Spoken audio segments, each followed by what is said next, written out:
نحمده ونصلي ونسلم على رسول الكريم اما بعد فاعوذ بالله من الشیطان الرجیم بسم اللہ الرحمن الرحیم ان اللہ یامرکم ان تؤدوا الامانات الى اہلها صدق اللہ مولانا العظیم وصدق رسولہ النبی الکریم الامین ونحن على ذلك من الشاہدین والشاکرین والحمد للہ رب العالمین۔ تمام احباب درود پاک پڑھیے۔ الصلاۃ والسلام علیکم یا رسول اللہ وعلی آلہ وصحبہ وسلم یا حبیب اللہ۔ الصلاۃ والسلام علیکم یا رسول اللہ وعلی آلہ وصحبہ وسلم یا حبیب اللہ۔ برادران عزیز، اللہ کے فضل و توفیق سے آج کے خطبہ جمعۃ المبارک میں جو موضوع ہم نے شروع کیا ہوا ہے جنرل الیکشن 2024 کے تناظر میں، آج یہ چوتھی گفتگو ہے۔ آج میں آپ کی خدمت میں جس موضوع پر چند باتیں عرض کروں گا وہ ہے کہ چونکہ یہ عین الیکشن کے دن سے پہلے کا یہ خطبہ ہے، اس کے بعد اگلا خطبہ جو ہے وہ الیکشن کے بعد ہوگا، تو چاہوں گا کہ جو ووٹ کی شرعی حیثیت ہے اور بحیثیت ووٹر جو ہماری ذمہ داریاں ہیں اس پر آپ کی خدمت میں چند باتیں عرض کروں۔ براہ راست اس موضوع پر گفتگو کرنے سے پہلے چند جو عمومی غلط فہمیاں مس کنسپشن جو پائی جاتی ہے ہمارے ہاں، پہلے اس پر تھوڑی سی بات کر کے پھر انشاءاللہ میں اپنے موضوع کے دوسرے حصے پر چند باتیں عرض کروں گا۔ ایک تو عام طور پر یہ سمجھا جاتا ہے کہ یہ جو سیاست اور ریاست اور اس طرح کے معاملات ہیں ان کے ساتھ ہمارا بھلا کیا تعلق ہے۔ میں عرض کرنا چاہوں گا کہ اس وقت جو جدید ریاستی نظم دنیا کے اندر قائم ہوا ہے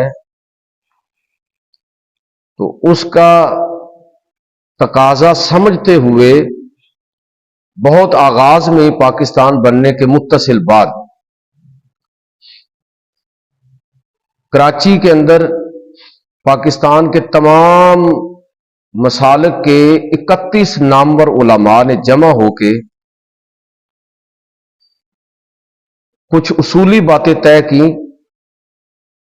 کہہ لیجئے کہ وہ جمہوریت کے حوالے سے 22 نکات ہیں 31 علماء کے، جس میں یہ اتفاق کیا گیا کہ اس وقت جو دنیا کے اندر ریاستی نظم قائم ہے اس میں نظام جمہوریت اس کو خلافت کے متبادل کے طور پر تسلیم کیا جائے۔ جب موقع اور وقت اور حالات ہوں گے کہ ہم وہ اصل نظام بحال کرنے کی طرف قدم رکھیں تو پھر وہ دیکھی جائے گی، لیکن اس وقت جو نظام چل رہا ہے اس میں جمہوریت کو ایک متبادل نظام کے طور پر عبوری دور کے لیے تسلیم کر لیا جائے۔ یہی وجہ ہے کہ پاکستان کے تمام علماء انہوں نے اس بات پر اتفاق کیا، پھر اس کے نتیجے میں بہت ساری ہمارے ہاں باضابطہ مذہبی دینی جماعتیں وجود کے اندر آئیں، کچھ پہلے سے بھی موجود تھیں۔ تو یہ جو انتخابی سیاست ہے اس کو ریاستی نظم کے تابع اور اسلامی جو نظام ریاست ہے اس کے تناظر میں اس کو باقاعدہ ایک دینی عمل قرار دیا گیا۔ بدقسمتی سے بہت سارے لوگ تقویٰ کے نام پر یہ سمجھتے ہیں، وہ اپنے آپ کو ہم کہتے ہیں کہ ہم بڑے متقی ہیں، کہتے ہیں یہ ہمارا اس چیز سے کیا تعلق، یہ تو دنیا داری ہے۔ تو اس چیز کو سمجھنا بڑا ضروری ہے کہ ووٹ اور مذہب کا آپس میں کیا تعلق ہے۔